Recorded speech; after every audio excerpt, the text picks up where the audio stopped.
ఎప్పుడు చూసినా తిరుమలకు వెళ్తున్నా అంటావు, నీకు బోర్ కొట్టదా? నా సమాధానం, దేవతా సార్వభౌముడు. దేవతలు సైతం ఆయన దర్శనం కోసం ఎదురు చూశారు.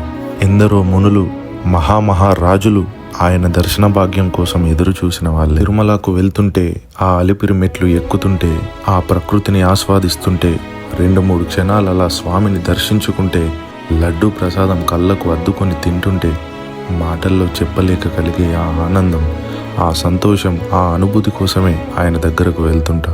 వాడిపోయిన ఎన్నో జీవితాలు శ్రీవారి దర్శనం కరుణా కటాక్షాలతో తిరిగి చిగురించినాయి. కోట్లాది భక్తుల విశ్వాసం ఆయన.